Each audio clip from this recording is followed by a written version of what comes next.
Bonjour les humains, 23 septembre 2024. Donc deuxième vidéo après avoir été banni pendant 5 semaines de YouTube. Ils avaient dit une semaine, ça a duré 5 semaines. Mais bon, les pauvres, il faut pardonner, hein. C'est de la persécution à petite échelle, hein. Bon, il n'y a rien de grave, hein. Enfin, il n'y a rien de grave. On a empêché la vérité de se propager. Mais bon, les directives se trouvent dans Matthieu chapitre 5, hein. Donc il faut prier pour eux, il faut pardonner. Le Seigneur veut des gens doux de caractère, hein. Bon, alors, où est-ce que j'en étais moi ici? Oui, cette vidéo concerne le mot saint. Le mot saint qui, je le rappelle, ce n'est pas un grade. Quelqu'un de saint, ce n'est pas quelqu'un qui est parfait. Ce n'est pas quelqu'un qui est parfait, ce n'est pas quelqu'un qui a un grade. Dans le catholicisme et dans d'autres religions aussi, on fait des grades. Voilà, il est canonisé, il est sanctifié, c'est un saint ou non. Euh, un exemple concret, Paul, Shaoul, de son vrai nom entre guillemets. Donc Saint Paul, on dit Saint Paul, hein, il y a Saint Pierre, Saint Paul, etc. Bon, euh, Paul dans ses épîtres, il explique, je ne sais plus où, je fais ce que je ne veux pas faire et je ne fais pas ce que je veux faire. Enfin bref, il se décrit lui-même comme étant encore pécheur, mais bon, ça le mine, ça le travaille. Il se bat contre ça. C'est ça. Être saint, c'est être mis à part. D'accord? C'est ça la véritable signification. C'est être séparé, en l'occurrence du monde. Donc quand on commence à suivre le Christ, eh bien, on renonce à soi-même, comme Yeshua l'a demandé. Celui qui veut me suivre, qu'il renonce à lui-même, qu'il porte sa croix. Donc il s'agit bien d'une souffrance. Donc c'est entrer en guerre contre lui-même, que ce soit au niveau de ses désirs charnels ou psychologiques ou son caractère tout simplement. Quelqu'un de colérique doit se battre contre cette tendance à se mettre en colère, hein. Donc il se sépare lui-même de sa propre personnalité, des défauts, des défauts de sa personnalité, hein, voilà. Euh, et on est à part, on est à part du monde, des habitudes des gens du monde. Voilà, on ne fonctionne plus de la même manière, donc on est mis à part, on est sain. Voilà.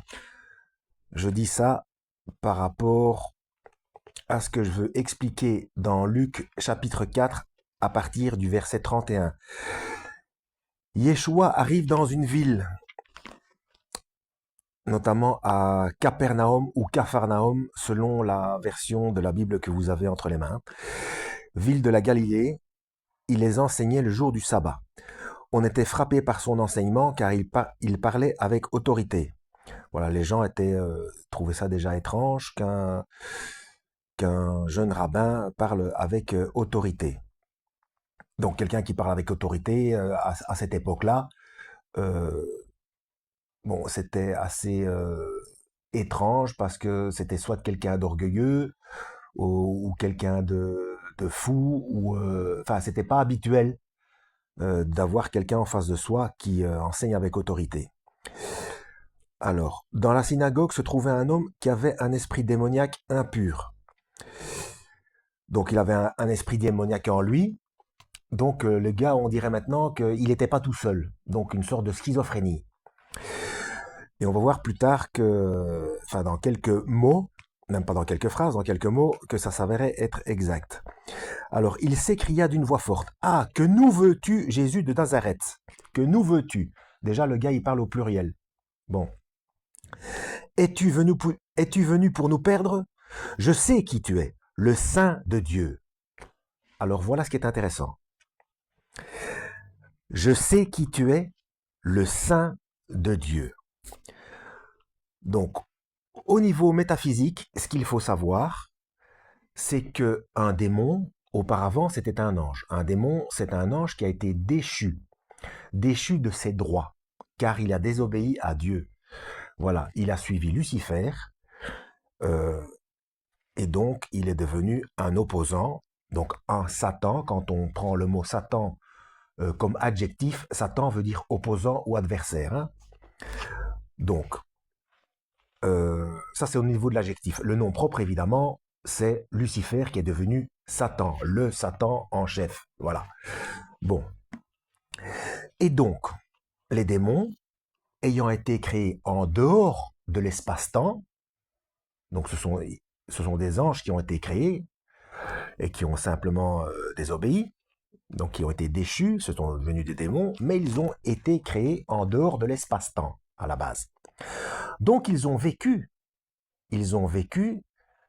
en présence de Dieu.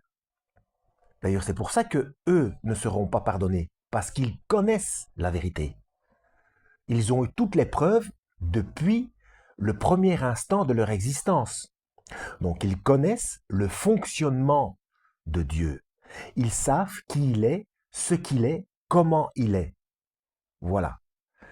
Et donc, ce démon dit, je sais qui tu es, le saint de Dieu, donc le à part, le mis à part de Dieu. Voilà. Donc, Jésus, Yeshua, ce n'est pas Saint Yeshua, non.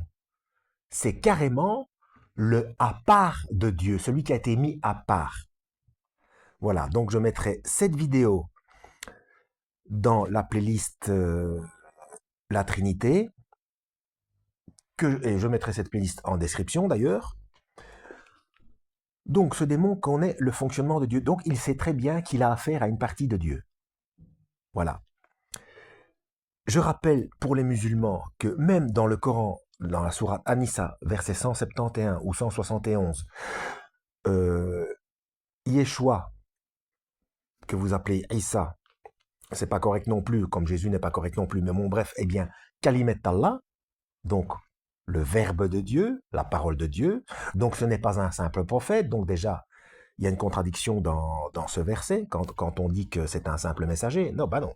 S'il est la parole de Dieu, ça ne peut pas être un simple messager. C'est pas cohérent.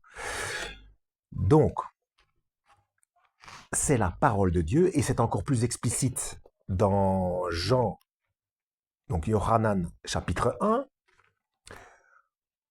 où on dit bien que c'est la parole de Dieu qui a été faite chair. C'est comme si nous avions le pouvoir de faire de notre fonction de parler un être humain à part, donc un être à part, donc un saint de nous.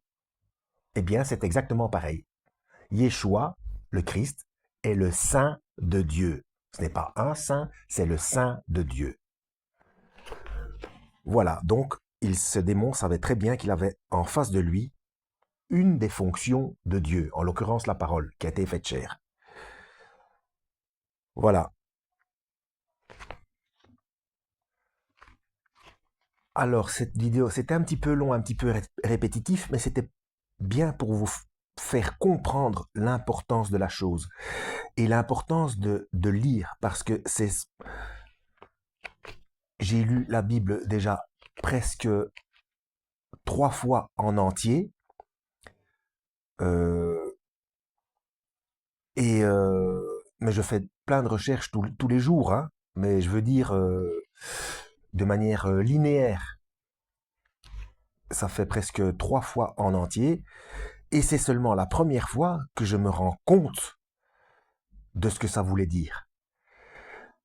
Donc, il faut être régulier à la lecture, parce que même quand on revient sur les mêmes passages, il y a des choses qui nous sont montrées selon le moment où l'esprit a décidé de vous révéler certaines choses.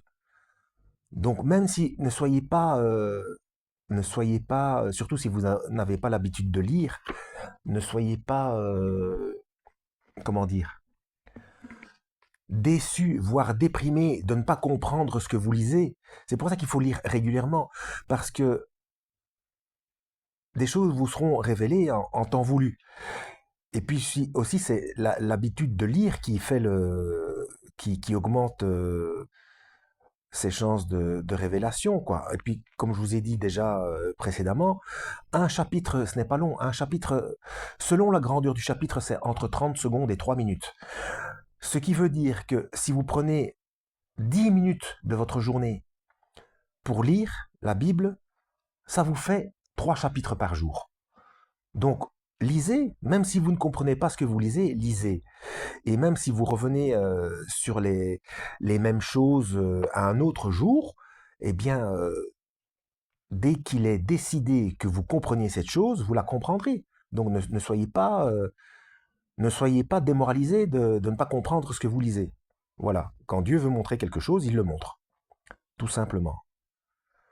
Voilà pour le terme saint, une explication, une précision supplémentaire de ce que ça veut dire. Voilà, que Dieu vous guide.